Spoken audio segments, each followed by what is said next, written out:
কি আমল করলে শত্রুর ক্ষয়ক্ষতি থেকে আত্মরক্ষা করা যাবে? যে আমলের মাধ্যমে শত্রুর ক্ষয়ক্ষতি থেকে বাঁচা যাবে সে আমল হলো নবী করিম সাল্লাল্লাহু আলাইহি ওয়াসাল্লামের শেখানো দুটি আমল। আমি বলতে পারি আরও সাথে কিছু আমল সম্পর্কে বলা যায়, স্পেশালি দুটি দোয়ার কথা বলতে পারি। একটা দোয়া হলো, কোনো ব্যক্তি আপনার ক্ষতি করার চেষ্টা করছে, আপনাকে হয়রানি করার চেষ্টা করছে, শারীরিক মানসিকভাবে নির্যাতন করার চেষ্টা করছে, আছে এরকম দুষ্ট প্রকৃতির মানুষ, এরকম যদি মনে হয় তো আপনি একটি দোয়া সবসময় পড়বেন। নবী করিম সাল্লাল্লাহু আলাইহি ওয়াসাল্লাম কোনো ব্যক্তি তার ক্ষতি করতে পারে এরকম আশঙ্কা বোধ করলে তার ক্ষতি থেকে বাঁচার জন্য এই দোয়া পড়তেন। দোয়াটা হলো, আল্লাহুম্মা ইন্না নাজআলুকা ফি নুহুরিহিম ওয়া নাউযু বিকা মিন শুরুরিহিম। আল্লাহুম্মা ইন্না নাজআলুকা ফি নুহুরিহিম ওয়া নাউযু বিকা মিন শুরুরিহিম। অর্থাৎ, হে আল্লাহ, যারা আমার ক্ষতির চেষ্টা করছে, শত্রুতা করার চেষ্টা করছে, তাদেরকে উপযুক্ত শাস্তি দিয়ে দমন করার জন্য, তাদেরকে শেষ করার জন্য আমি আপনার কাছে দায়িত্ব অর্পণ করলাম। আপনি মেহেরবানি করে আমার হয়ে আপনি তাদেরকে উপযুক্ত শাস্তি দিন, তাদের থামিয়ে দিন, তাদেরকে দমন করুন, তাদের শেষ করুন। নাউযু বিকা মিন শুরুরিহিম, এবং আল্লাহ তাদের ক্ষয়ক্ষতি থেকে আমি আপনার আশ্রয় চাই, আপনি আমাকে রক্ষা করেন। নবী করিম সাল্লাল্লাহু আলাইহি ওয়াসাল্লামের এই দোয়াটা খুবই অর্থবহ একটা দোয়া। এই জন্য জীবনে কখনো কোনো শত্রু আমাদের নবী সাল্লাল্লাহু আলাইহি ওয়াসাল্লামের কোনো ক্ষতি করতে পারেনি। কোনো শত্রুর ক্ষতি দ্বারা যখন আপনি ক্ষতিগ্রস্ত হওয়ার আশঙ্কা করবেন, এই দোয়া পড়বেন, আল্লাহ রক্ষা করবেন ইনশাআল্লাহ। আবার দোয়াটা পড়ছি, আল্লাহুম্মা ইন্না নাজআলুকা ফি নুহুরিহিম ওয়া নাউযু বিকা মিন শুরুরিহিম। আর আরেকটা দোয়া আছে যেটা কোরআনে বর্ণিত হয়েছে, যেটা উহুদ যুদ্ধের পর গজওয়ায়ে হামরাউল আসাদের সময় মদিনার মুনাফিকরা মুসলমানদের মধ্যে একটা ভয় ঢুকাই দিল যে মক্কার মুশরিকরা তারা আবার সমবেত হচ্ছে এবং তোমাদেরকে সর্বগ্রাসী আক্রমণ করে শেষ করে দিবে।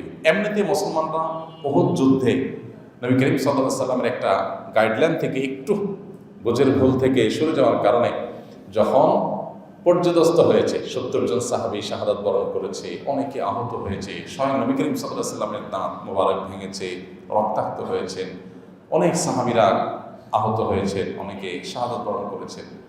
এরকম নানাভাবে পর্যদস্ত এবং কঠিন একটা সময় যখন মুনাফিকরা এসে মুসলমানদেরকে আবার ভয় দেখাতে লাগলো যে আসছে আসল বড় আক্রমণ, যাতে মুসলমানরা মানসিকভাবে একদম ভেঙে পড়ে, এই আক্রমণের কথা যখন তারা শুনেছেন তখন মুসলমানরা বলেছেন, হাসবুনাল্লাহু ওয়া নি'মাল ওয়াকিল। কি বলেছেন? হাসবুনাল্লাহু ওয়া নি'মাল ওয়াকিল, অর্থাৎ আল্লাহ আমাদের জন্য যথেষ্ট। যেই আসুক না কেন আমাদের ক্ষতি করার জন্য আল্লাহ আমাদের জন্য যথেষ্ট, এবং তিনি সবচেয়ে উত্তম কর্মবিধায়ক।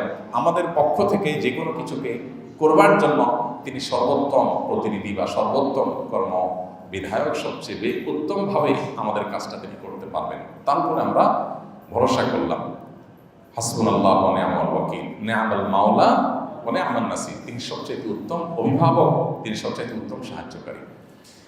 নবী করিম সাল্লাল্লাহু আলাইহি ওয়াসাল্লামের হাদিস থেকে আমরা জানি যে এই একই দোয়া আল্লাহর নবী ইব্রাহিম আলাইহিস সালামকে যখন অগ্নিকুণ্ডে নিক্ষেপ করা হচ্ছে তিনিও পাঠ করেছেন, তিনিও বলেছেন হাসবুনাল্লাহু ওয়া নি'মাল ওয়াকিল। তাহলে ঈমানদার যখন বিপদে পড়বে তখন পড়বে হাসবুনাল্লাহু ওয়া নি'মাল ওয়াকিল, নি'মাল মাওলা ওয়া নি'মান নাসির। বিশেষ করে কোনো শত্রুতা থেকে, ক্ষয়ক্ষতি থেকে আপনি যদি আত্মরক্ষা চান, তার ক্ষয়ক্ষতি থেকে বাঁচতে চান, তাহলে আল্লাহর কাছে দোয়াটা পড়বেন। হাসবুনাল্লাহর জায়গায় হাসবি আল্লাহ পড়া যায়। হাসবি আল্লাহ মানে আল্লাহ আমার জন্য যথেষ্ট, আর হাসবুল্লাহ মানে আল্লাহ আমাদের জন্য যথেষ্ট।